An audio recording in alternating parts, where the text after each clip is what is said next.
రెండో పెళ్లి. మౌనికకి ముందు భర్త నుంచి భైరవ్ రెడ్డి అని ఒక బాబు ఉన్నాడు, అరౌండ్ 10 years ఉంటుంది. ఈ పాప చిన్న, వీళ్ళిద్దరికి పుట్టిన పాప 7 months. సో ఈ పాప మోహన్ బాబు ఇంట్లోనే ఉంది, వాళ్ళకి ఆయా అని ఒకరిని కూడా పెట్టారు. సో ఆ పాపను తీసుకొని వద్దామని మనోజ్ వెళ్ళాడు. మనోజ్కి తెలుసు ఆల్రెడీ అక్కడ బౌన్సర్లు ఉన్నారు, మనల్ని రానియరని, అందుకని మీడియాను కూడా తీసుకెళ్ళాడు.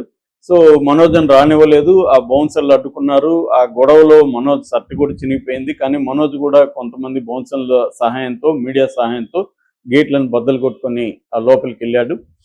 దాంతో గొడవ అయింది. మోహన్ బాబు వచ్చి మీడియా మీద దాడి చేశాడు. దాని తర్వాత మనోజ్ బ్యాచ్, మనోజ్ కూడా రంగంలోకి దిగి ఇటు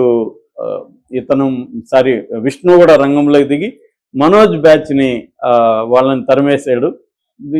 దీంట్లో ఏమైందంటే పోలీసులు రంగంలోకి దిగి వీళ్ళిద్దరి దగ్గర తుపాకులు ఉన్నాయి. ఎవరి దగ్గర? మోహన్ బాబు దగ్గర, విష్ణు దగ్గర. ఆ తుపాకులు లైసెన్సులు రద్దు చేసి రెండింటిని హ్యాండ్ ఓవర్ చేసుకున్నాడు. ఈ బౌన్సర్లను కూడా బైండ్ ఓవర్ అడిగారు. బౌన్సర్లు రెచ్చిపోయి ఇష్టం వచ్చినట్టుగా చేస్తున్నారని అడిగారు.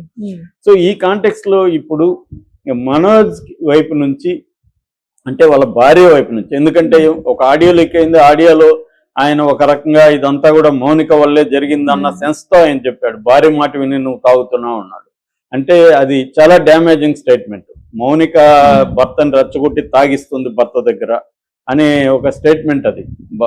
అంటే మొత్తం సమస్యకి ఈమె కారణం అనేది కూడా ఫుల్గా ఇదైంది. ఇప్పుడు మౌనిక వాళ్ళ అక్క అఖిల ప్రియ, ఆమె గతంలో మంత్రి, ఆమె ఫ్యాక్షనిస్ట్ అనే ఆమె ముద్ర కూడా ఉంది. ఆల్రెడీ వాళ్ళ ఫ్యామిలీనే ఫ్యాక్షనిస్ట్ ఫ్యామిలీ ఆలగడ్డలో. ఆమె మీద గతంలో కేసులు ఉన్నాయి, జైలుకి కూడా పోయించింది. ఇక్కడ కేసీఆర్ బంధువుల్ని బెదిరించి వాళ్ళని కిడ్నాప్ చేసే దీంట్లో ఏమి కూడా అరెస్ట్ అయ్యి జైల్లో కూడా ఉంది. వాళ్ళ భర్త, వాళ్ళ బ్రదర్ అందరి మీద కేసులు ఉన్నాయి. సో ఆమె ఇప్పుడు తన ఫ్యాక్షన్ బ్యాచ్తో మోహన్ బాబు ఇంటి దగ్గరికి వస్తుంది. ఈరోజు గొడవలు ఇంకా పెద్దదవుతుంది. అంటే మా చెల్లిని నువ్వు ఇలా అవమానిస్తారా, మా చెల్లికి ఎవరు లేరనుకుంటున్నారని ఆమె రంగంలో దిగింది అన్న ఒక వార్త వైరల్ అవుతుంది. ఇది ఎంతవరకు నిజం అనేది మనకు అంత గడిస్తే కానీ తెలియదు. అయితే ఇక్కడ ఇంకొక ఇష్యూ కూడా నా దృష్టికి వచ్చింది. అదేంటంటే మౌనికకు కూడా రావాల్సిన ఆస్తులు అక్క ఇవ్వలేదని. సో అందుకనే వీళ్ళిద్దరికి ఇబ్బందులు ఎక్కడొచ్చాయంటే, ఇటు మనోజ్ కెరీర్ లేదు, అతని సంపాదన లేదు, అతనికి ఆస్తులు లేవు, ఇవ్వలేదు మోహన్ బాబు. ఇటు మౌనిక పెళ్లి, నిజానికి మౌనిక వాళ్ళది కూడా పెద్ద ఫ్యామిలీ, వాళ్ళకి కూడా ఆస్తులు ఉన్నాయి. జగత్ విఖ్యాత్ అనే థియేటర్లు ఉన్నాయి, అనేక చోట్ల రాయలసీమలో ఆస్తులు ఉన్నాయి. అందులో ఈ అమ్మాయికి వాటా ఉంది, కానీ తల్లిదండ్రులు లేరు. ఎవరు ఇవ్వాలి? అక్క ఇవ్వాలి. అక్కేమో నాంచుతా ఉంది, ఇవ్వట్లేదు. ఇది చాలా ఫ్యామిలీస్ లో, నేను పర్సనల్ గా కూడా చాలా ఫ్యామిలీస్ లో చూసా. ఆస్తుల విషయంలో ఏంటంటే మోసాలు, మన సొంత వాళ్ళు మోసాలు చేస్తారు. అది ఒక పద్ధతి. ఏంటంటే నాంచుతూ ఉంటారు, పోస్ట్ పోన్ చేస్తూ ఉంటారు, ఇవ్వరు. ఇంకా ఇస్తే నువ్వు చెడగొడతావని కూడా, మన బాగు కోసమే ఇవ్వలేదని కూడా చెప్పేవాళ్ళు నేను చూశాను. సో చెడగొడతాం, వాళ్ళ వాట వాళ్ళకి ఇవ్వాలి కదా, అవి ఇవ్వకుండా ఇస్తే నువ్వు చెడిపోతావు కాబట్టి నేను ఇవ్వలేదని పనికి మాలిన ఆర్గ్యుమెంట్ చేసేవాళ్ళు నేను చాలా మందిని చూసాను, బాగా హైలీ ఎడ్యుకేటెడ్ వాళ్ళు కూడా. సో దానివల్ల వాళ్ళ ఫ్యామిలీ రూయిన్ అయిపోతున్నా కూడా వీళ్ళకి పట్టదు. ఈ ఆస్తుల పైన ఉండే భయంకరమైన పిచ్చి ఒకటి ఉంటుంది. ఈ పిచ్చి వల్ల ఇవ్వరు. అలాగే ఇప్పుడు అఖిల ప్రియ ఒక పక్క ఎంఐకి ఆస్తులు ఇచ్చున్నా కూడా వీళ్ళిద్దరు సపరేట్ గా కొంత బాగానే ఉండేవాళ్ళు, పనిచేసినా చెప్పి. చాలా మంది ఫ్యామిలీస్ లో పేరెంట్స్ కొన్ని తరాలకి సరిపోయే సంపాదిస్తే వాళ్ళ పిల్లలు పని చేయకుండా ఎంజాయ్ చేసే వాళ్ళు కూడా కొంతమంది ఉంటారు. ఆస్తులు ఉన్నాయి, మనం ఎందుకు పని చేయాలి? నిజమే, వాళ్ళ లాజిక్ కరెక్టే కదా. ఈయన తరాలకి ఎవడు సంపాదించమన్నాడు? ఉన్నప్పుడు ఆస్తులు ఉన్నాయి.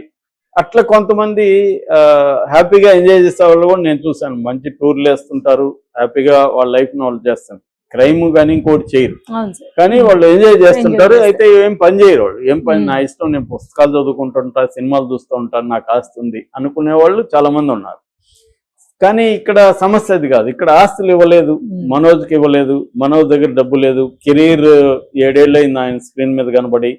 సో ఇటువంటి ఇబ్బందులు మనోజ్కి ఉన్నాయి. పోనీ పెళ్లి చేసుకున్నా, రెండో పెళ్లి చేసుకున్నా, ఆమెకి ఆస్తులు ఉన్నాయి, ఆమె పెద్ద కుటుంబం, రాజకీయ కుటుంబం, కానీ ఆమెకి అక్క ఇవ్వలేదు. తల్లిదండ్రులు ఉంటే ఇచ్చుండేవాళ్ళేమో.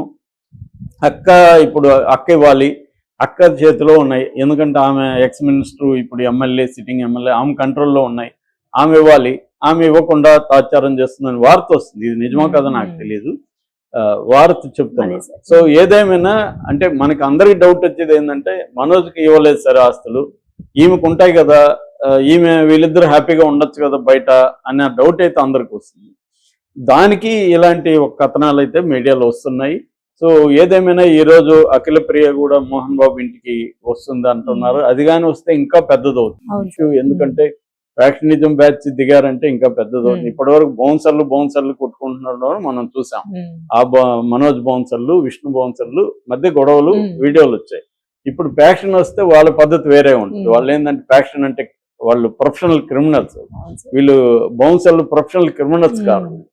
సో వాళ్ళు క్రిమినల్స్ కాబట్టి వాళ్ళు బాంబులు వేయచ్చు, కత్తులతో దాడులు చేయొచ్చు, తుపాకులు వాడచ్చు, అన్ని వ్యవహారాల్లో వాళ్ళు ఆరితేరుంటారు. సో ఇటువంటివి ఏమన్నా జరిగితే, సో ఈ యాంగిల్ ఏమైతే నిన్న జరిగిన పరిణామాలు ఈవినింగ్ చూస్తే మనం ఫస్ట్ ఏమో వాళ్ళ పని మనిషి మీడియాతో మాట్లాడింది. ఆ పని మనిషికి తెలియకుండా మీడియా రికార్డ్ చేసి పెట్టేశారు. దాంతో ఆమె కూడా మనస్తాపానికి గురై ఆత్మహత్య ప్రయత్నం చేస్తుందని కూడా ఒక వార్త వచ్చింది. ఏదేమైనా పని మనిషి చెప్పింది ఏంటంటే మోహన్ బాబు ఇంట్లో మనోజ్ ఉన్నాడు, మనోజ్ మోహన్ బాబు స్టాఫ్ని కొట్టాడు, దాంతో ఈయనకి కోపం వచ్చింది, నా స్టాఫ్ నువ్వు ఎందుకురా కొడతావు అని నిలదీశాడు. యాక్చువల్గా బాగున్నారు మనోజ్, మంచు విష్ణు కూడా అప్పుడప్పుడు వస్తాడు, మన పాప చేతిలో కూడా ₹1,00,000 పెట్టాడు, బాగున్నారు. విష్ణుకి మోహన్ బాబు అంటే చాలా ఇష్టం, మోహన్ బాబు మీద చెయ్యేస్తే సహించడు అని ఇండైరెక్ట్ గా మోహన్ బాబు మీద మనోజ్ చెయ్యేశాడు అన్న విషయం కూడా ఆమె చెప్పింది. అంటే మరి చెయ్యెత్తాడా లేకపోతే గొడవ అయిందా, ఒక్కోసారి ఆవేశంలో చెయ్యి ఎవరి మీద ఎవరైనా ఎత్తచ్చు, అది కండిషన్ బట్టి ఉంటది. సో ఏదేమైనా అక్కడి నుంచి ఏంటంటే ఈ పని మనిషి చెప్పింది వైరల్ అయిపోయింది బాగా. దాన్ని ఎందుకంటే డైరెక్ట్ గా మోహన్ బాబు ఇంట్లో పనిచేసే అమ్మాయి చెప్పేసరికి అథెంటిక్ అన్న ఇది వచ్చింది కాబట్టి లైవ్లు పెట్టేశారు, విపరీతంగా జనం కూడా చూశారు. దాని తర్వాత ఏమైంది, మనోజ్ ఇంటికి వెళ్ళాలి, కానీ ఈ లోపల మంచు విష్ణు రంగంలో ఎదిగాడు, దుబాయ్ నుంచి వచ్చాడు. మంచు విష్ణు ఏం చేశాడంటే ఒక 40-50 మంది బౌన్సర్లని వాళ్ళ ఇంటికి కాపులాగా పెట్టాడు. అంటే విష్ణు ఏమన్నా మనుషులను తీసుకొస్తాడా అని చెప్పి. సో విష్ణు కూడా తన పాప అక్కడ ఉంది కాబట్టి ఆల్రెడీ విష్ణు పహాడీ షరీఫ్ పోలీస్ స్టేషన్లో మోహన్ బాబు మీదే లేదు కానీ కొంతమంది ఆగంతుకులు వచ్చారు, విష్ణు సంబంధించిన 2 వ్యక్తులు సీసీటీవీ ఫుటేజ్ తీసుకెళ్లిపోయారు అనే complaint Pahadi Sharif police station ఇచ్చాడు. తర్వాత డీజీపీని కూడా మంచు మనోజ్ కలిశాడు, నాకు న్యాయం చేయండి అని డీజీపీ దగ్గరికి వెళ్ళాడు జితేందర్ రెడ్డి. ఇటు మోహన్ బాబు కూడా రాచకొండ సిపి సుధీర్ బాబు గారికి ఒక 2 పేజీల లెటర్ రాశాడు. ఆయనేమో డైరెక్ట్ గా మంచు మనోజ్ మౌనిక వల్ల నా ప్రాణానికి హాని ఉంది, నా ఆస్తిని వాళ్ళు మాదాపూర్లో నా ఇల్లు ఆఫీస్ని వాళ్ళు స్వాధీనం చేసుకున్నారు, దాన్ని విడిపించండి, ట్రెస్ పాస్ చేసుకున్నారని ఈయన కంప్లైంట్ ఇచ్చాడు. సో ఇద్దరు ఇలా పబ్లిక్ గా కంప్లైంట్లు ఇచ్చుకోవడంతో ఇది మీడియా అటెన్షన్ వచ్చింది. రెండోది ఏంటంటే ఇప్పుడు మనోజ్